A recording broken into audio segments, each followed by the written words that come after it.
सुप्रभात बच्चों आज हम जो कल हमने एक अध्याय पढ़ा था वन के मार्ग में, जो कि तुलसीदास जी के द्वारा रचित है। इसके हमने सवैयों को पढ़ा और सवैयों को पढ़ने के बाद अब हम इसके जो प्रश्न अभ्यास हैं उन प्रश्न अभ्यासों को देखेंगे। तो बच्चों, पहला प्रश्न है यहाँ पर सवैये से कि नगर से बाहर निकलकर 2 पग चलने के बाद सीता की क्या दशा हुई। जैसा कि हमने पढ़ा कि जब वो सीता, राम और लक्ष्मण जी नगर से, अयोध्या से वन की ओर जा रहे थे तो पैदल चलते चलते सीता जी की क्या दशा हुई। तो देखिए कि सीता जी बहुत जल्दी थक गई, यानी कि 2-4 पग चलने पर ही सीता जी बहुत ज़्यादा थक गई और उन्हें पसीना भी आने लगा।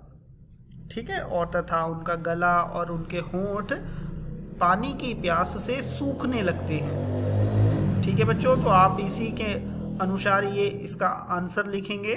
दूसरा प्रश्न है कि अब और कितनी दूर चलना है, पर्णकुटी कहाँ बनाएंगे, किसने किससे पूछा और क्यों। तो बच्चों, ये सीता जी ने श्री राम से पूछा कि अभी हमें कितनी दूर और चलना है और पर्णकुटी क्यों बनाएंगे। क्यों पूछा? क्योंकि वो बहुत ही ज़्यादा थक चुकी थी चलते चलते। उन्हें लगा कि पता नहीं कहाँ जाएंगे हम, कितनी दूर जाके बनाएंगे, तो इसलिए वो पूछ रही थी। तीसरा प्रश्न है यहाँ पर, राम ने थकी हुई सीता की क्या सहायता की। आप सभी जानते हैं कि राम ने थकी हुई सीता के पैरों से देर तक कांटे निकालते रहे ताकि सीता जी को आराम करने का अधिक से अधिक समय मिल जाए और उनकी जो थकान है वो दूर हो जाए। चौथा प्रश्न है यहाँ पर, दोनों सवैयों के प्रसंगों में अंतर स्पष्ट कीजिए। ये जो दोनों सवैये हमने पढ़े, इन दोनों में अंतर हमने बताना है कि पहले सवैये में यह बताया गया है कि जब सीता नगर से बाहर कदम रखती हैं तो कुछ दूर जाने के बाद वे काफ़ी थक जाती हैं, उन्हें पसीना आने लगता है और होठ सूखने लगते हैं। वे व्याकुलता में राम से पूछती हैं कि अभी और कितना चलना है तथा पर्णकुटी कहाँ बनानी है।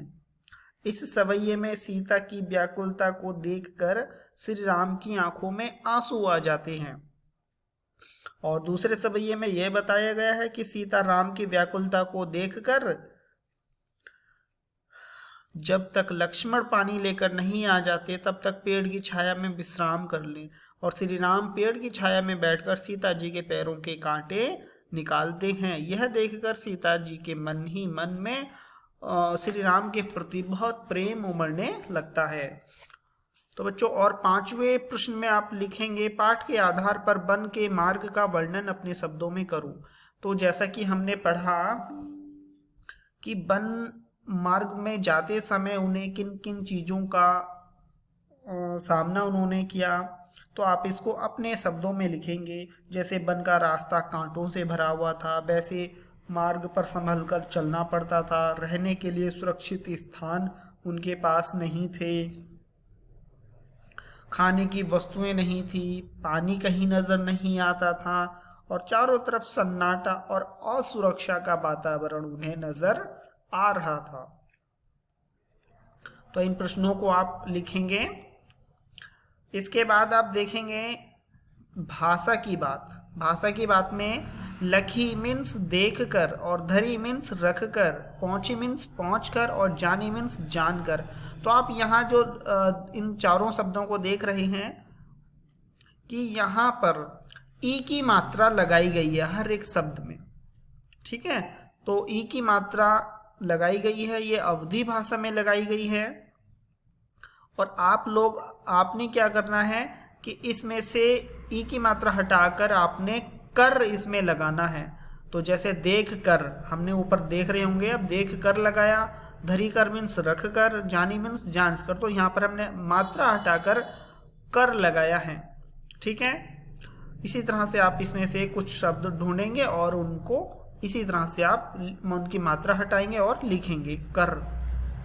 दूसरा है इसमें, इसके बाद आप देखेंगे